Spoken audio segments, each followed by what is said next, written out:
سلام درنو لیدونکو، نن د کب میاشتې 28مه ورځ ده. په افغانستان کې خبریالان په کوم وضعیت کې دي؟ د افغانستان د خبریالانو مرکز د دې ورځې په مناسبت په خپل کلني راپور کې ادعا کړې چې پر رسنیو او خبریالانو فشارونه او ورته ګواښونه هم زیات شوي دي.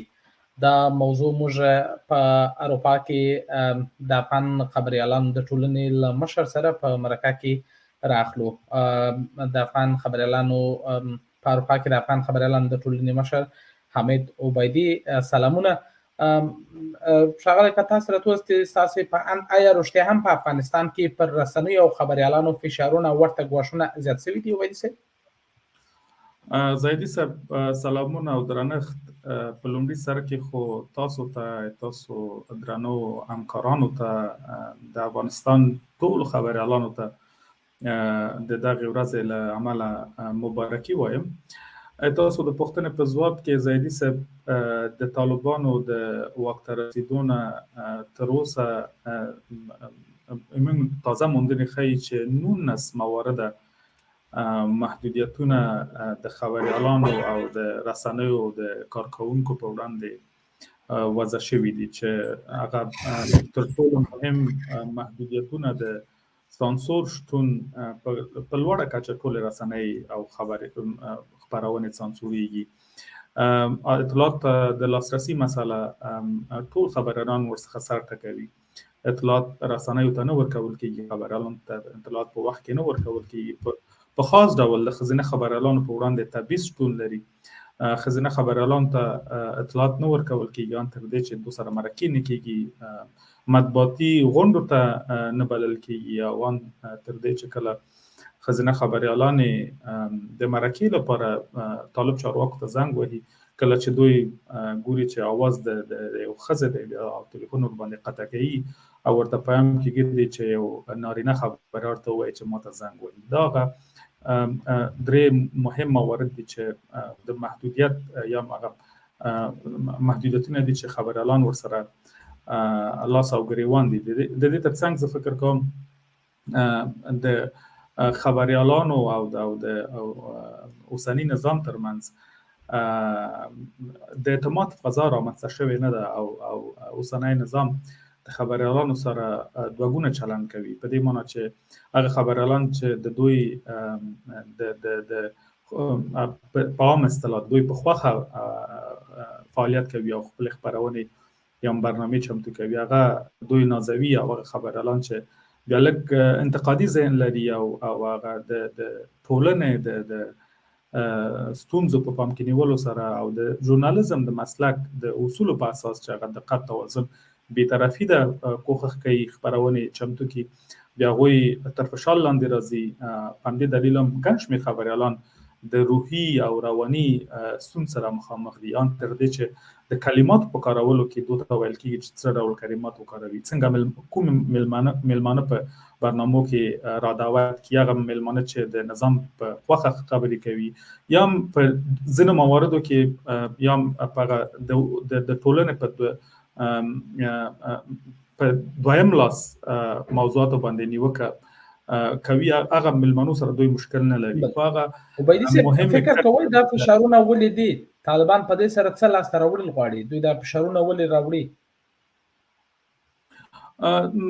زه فکر کوم چې د طالبانو چلند ډېر استبدادي چلند دی، که څه هم دوی ادعا کوي چې د بیان ازادي شتون لري او موږ بیان ازادي ته ژمن یاستو، خو بیان ازادي ځان ته اصول لري او د اصول باید په پام کې ونیول شي.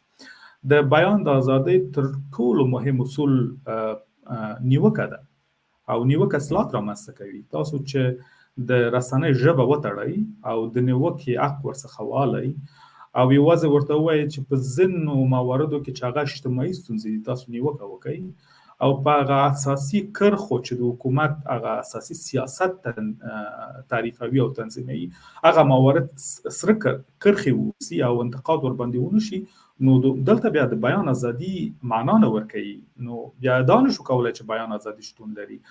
زه فکر کوم چې طالبان یوازې د بیان د ازادۍ د کلمې د کارولو سره غواړي چې په یو ډول نړیوالو ته وښیي چې منګه بیان ازادي ته ژمن یاستو، رسنیو ته وښایي چې منګه بیان ازادي ته ژمن یاستو، خو په عمل کې دوی یوازې هغه خپرونو ته اجازه ورکوي چې د دوی د هغه کړنلارو او برنامو د په اساس تنظیمېږي، او هغه خپرونې او هغه برنامې چې د دوی د هغه سیاستونو پر خلاف وي قطعا د اجازه د خپرولو اجازه نه ورته نه ورکول کېږي، او ټول خپرونې مخکې له دې نه چې خپاره شي یا نشر ته آماده شي هغه څېړل کېږي د حاکم نظام لخوا.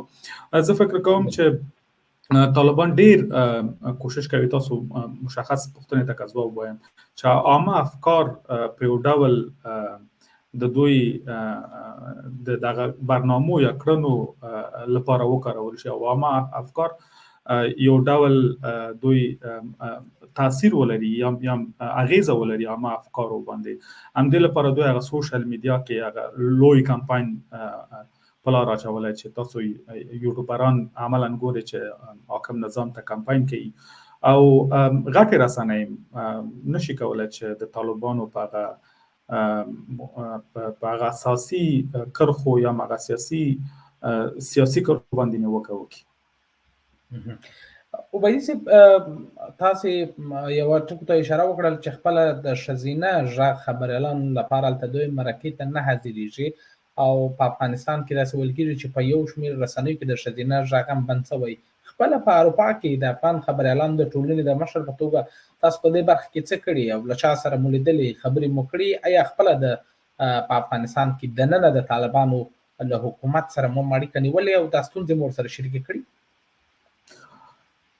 تاسو ته معلومه ده چې حاکمه اداره نه یوازې د رسنیو د فعالینو سره په دغه مواردو کې بحث نه کوي، بلکې په غټو مواردو کې دوی نړیواله ټولنې ته د ولس غږ ته او د ولس غوښتنو ته پاملرنه نه کوي. تاسو مثلا د ښوونځیو د تړلو مسله، د ښځو د کار مسله، مثلا د ښځو د تعلیم مسله، او نړیوالو کنفرانسونو کې ان تر دې چې تاسو د دوحې غونډه ولیدله، دوی د دوحې غونډه تحریم کړه او نړیوالو ټولنې غوښتنې ته هېڅ پام ونه کړ.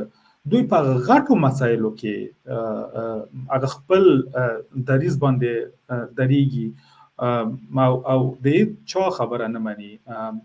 په رسنیز فعالیتونو کې نه یوازې موږ زه باور لرم چې د دې برخې ډېر مخکښان هڅه کوي چې په یو ډول طالبان ته قناعت ورکړي چې تاسو د بیان د ازادۍ مخه مه ډبوئ، او خو دوی په عمل کې وایي چې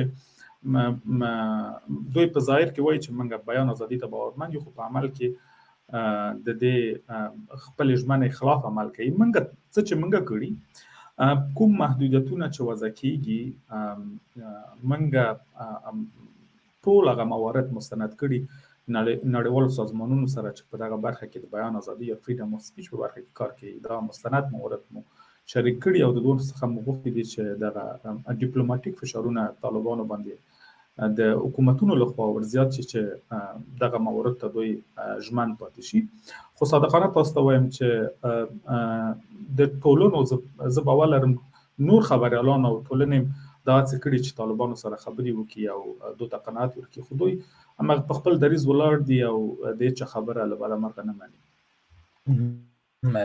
عبیدي صاحب، راته اوس څه فکر کوئ، آیا په افغانستان کې خپل رسنۍ پر وخت او لازمو اطلاعات ته لاسرسی نه لري؟ په دې اړه باندې تاسو معلومات لرئ؟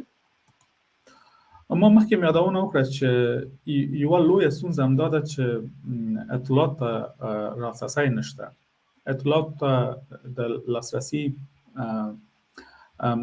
زه فکر کوم مخکې ما یادونه وکړه چې کله چې بیان ازادي وایو، بیان ازادي ځان ته تعریف لري او د بیان د ازادۍ هغه اصول باید په پام کې ونیول شي. چې ما مخکې یو مثال ورکړ د نیوکې مسله کنه، د دې ترڅنګ اطلاعات ته د لاسرسي مسله په دیموکراتیکو نظامونو کې یا هغه ټولنو کې چې دوی ادعا کوي چې بیان ازادي شتون لري، اطلاعات ته د لاسرسي مسله یو د مهم اصول څخه ګڼل کېږي، ځکه چې اطلاعات خلک د اطلاعاتو خاوندان دي او نظامونه د اطلاعاتو امانتداران دي. اوسنی نظام باید په دې پوه شي چې کوم اطلاعات چې په نظام کې شتون لري دغه د اطلاعاتو خاوندان اصلي خاوندان د افغانستان ولس دی. او هر کله چې د افغانستان ولس وغواړي چې په ایکس یا وای مورد کې معلومات ترلاسه کړي، دا د دوی حق دی. د همدې لپاره په ټولو ادارو کې د مطبوعاتو برخه شتون لري. د لومړي کس د دفتر نه نیولې تر وزارتخانو تر ریاستونو په ټولو برخو کې د مطبوعاتي څانګې شته. ولې شته؟ دلیل همدا دی چې دغه مطبوعاتي څانګې دغه ادارې ټول اطلاعات راټولوي، رسنیو ته ورکوي، رسنۍ خلکو ته ورکوي. دغه پروسه اوس د خنډ سره مخامخ ده، ځکه چې په ادارو کې کوم چارواکي چې شته، دغه چارواکي فکر کوي چې دغه اطلاعات بس په اداره کې زه ما او اطلاعات د ما دي، او خلک څاق لري چې د یا رسنۍ څاق لري چې د اطلاعاتو پاک د ادارې پاک معلومات پیدا کی. دا خو محرمیت دی او ایکس وای نور موارد. د دې څنګه غیر مسلکی توب اکثرا ادارو کې لیدل کیږي چې دوی غیر مسلکی کسان ګمارل دي.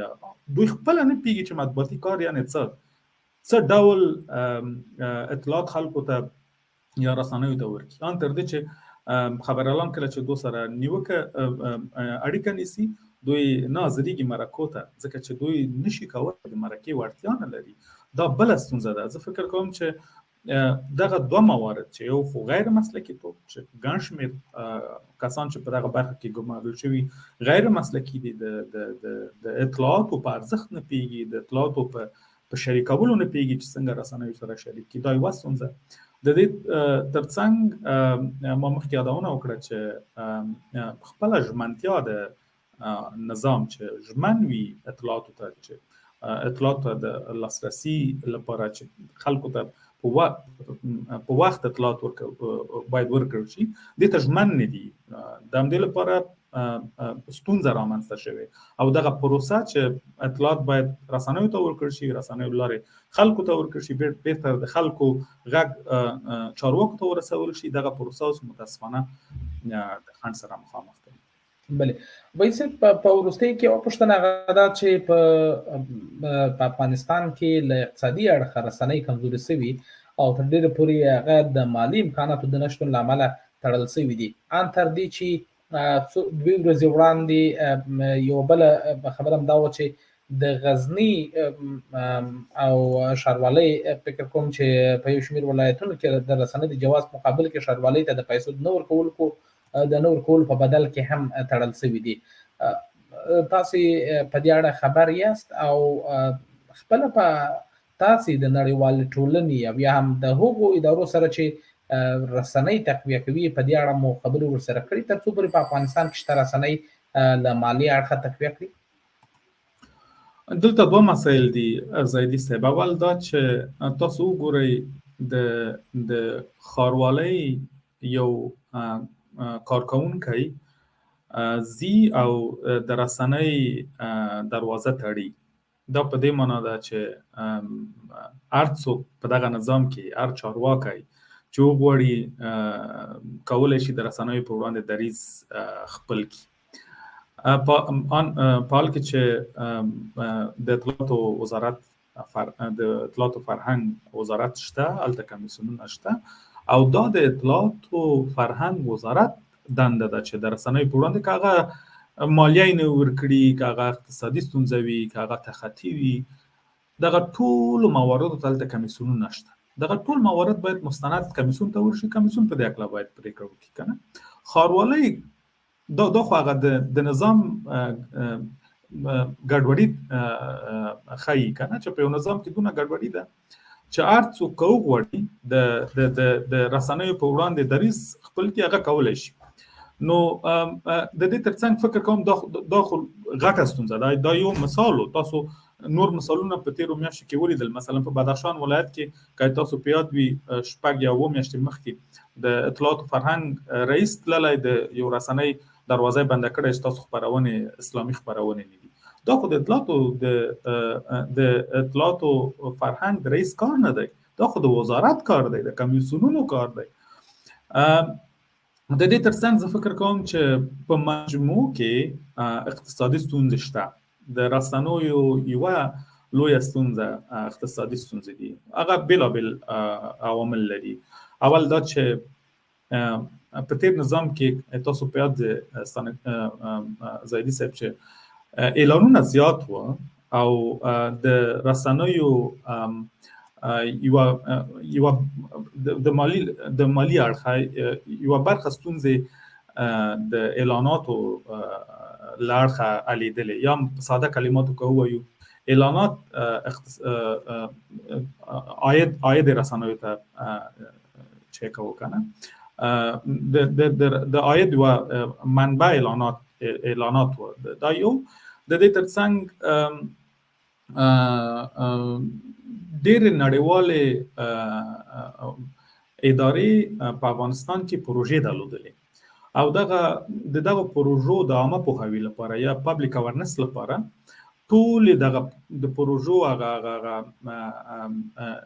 پبلک اورنس یا هغه عامه پوهاوي برخه د رسنیو په حقیقت کې د رسنیو څخه غټ ملاتړ ځکه چې دوی مثلا برنامه درلودلې خبرونه درلودلې او دوی د رادیوګانو او تلویزیون لارې خبرولې. مثلا یو سایډ ډېرې برنامه درلودې، کوانټر پارت ډېرې برنامه درلودلې، مثلا خپل د امریکای سفارت ډېرې برنامه درلودلې، فرنګي برنامه بیلابېل برنامه وي. د دې ترڅنګ ډېرې ادارې وي چې د عامه پوهاوي برنامه درلودلې او دغه عامه پوهاوي برنامه د رسنیو لارې خبرولې او دا غټه د مالی سرچینه و د رسنیو لپاره. اوس دغه خبرونه نشته، دغه برنامه نشته. نړیوال سازمانونو خپل فعالیتونه په افغانستان کې یا بند کړي دي یا محدود کړي دي. دا بل لامل دی چې اقتصادي ستونزې رامنځته شوي. د دې ترڅنګ حکومتونه یا نظامونه د رسنیو څخه ملاتړ کوي. په هغه مواردو کې چې اقتصادي ستونزه رامنځته شي بیا نظام مخکې کیږي او اوږه ورکوي د رسنیو سره. دغه ستونزه هم شته. اوسنی نظام له بدمرغه نه یوازې چې اوږه نه ورکوي، نورم فشار زیاتوي، نورم محدودیتونه زیاتوي او دا بل عامل دی چې اقتصادي ستونزې رامنځته شي. او موږ تاسو ګورو چې ورځ تر بلې د رسنیو شمیر کې کموالی راځي او رسنۍ تړل کیږي. د دې ترڅنګ یو شمیر نړیوال سازمانونه د نړۍ په کچه شته چې هغوی د فریډم اف سپیچ یا د بیان د ازادۍ څخه ملاتړ کوي او رسنیو سره چې مالی ستونزه ولري مالی مرستې کوي. پخوا دغه ټولنې په افغانستان کې فعال وي او شمیر یې زیات و او رسنیو سره ملاتړ کولو. دغه ادارې په افغانستان کې اوس خپل دروازې تړلې دي. دا بل لویه ستونزه ده چې خصوصا رادیوګانو یادونه چې تاسو وکړه کنه، موږ ډېرې رادیوګانې په 40 ولایتونو کې درلودلې. 409 رادیوګانې په افغانستان کې ثبت شوي دي. دا شمیر د 500 نم زیات 500 نم زیات دغه رادیوګانې تړل شوي دي. دلیل دا دی چې دغه پروژې او دغه ملاتړ بنسټونه اعلانونه دغه 4 موارد چې ما رعایت کړل دا هغه د رسنیو اصلي سرچینې وي، د مالی اړخه یعنی د ملاتړ اصلي سرچینې وي. دغه 4 سرچینې اوس نشته، نه اورګنایزیشن نشته، نه هغه پروژې شته، نه د حکومت یا د نظام ملاتړ شته او نه هم اعلانات شته. دا بلا شک چې ستونزې جوړوي. او تاسو د نړیوالو ادارو یادونه وکړه. اوس هم زه باور لرم چې ځینې نړیوال سازمانونه شته چې فعالیت لري په افغانستان کې، خو محدودیت شي فعالیتونه محدود شي. اوس هم دوی د رسنیو څخه ملاتړ کوي د اعلانونو لارې، د بیلابېلو برنامو لارې چې د بیان د ازادۍ هغه په عامیانه توګه کوي. هغه فضا چې اوس حداقل شتون لري هغه فضا په همدې ډول وساتل شي او هغه فضا له منځه لاړ نه شي. ډېره مننه. په اروپا کې د افغان خبریالانو د ټولنې مشر حمید عبیدي له تاسو نه یوه نړۍ مننه چې وخت مو راکړ او له موږ سره مو د کب 28مې د خبریالانو د ملي ورځې په اړه باندې خبرې وکړې. د کب 28مه د خبریالانو ملي ورځ ټولو خبریالانو ته مبارک وي. تاسو نه مننه زاهدي صاحب.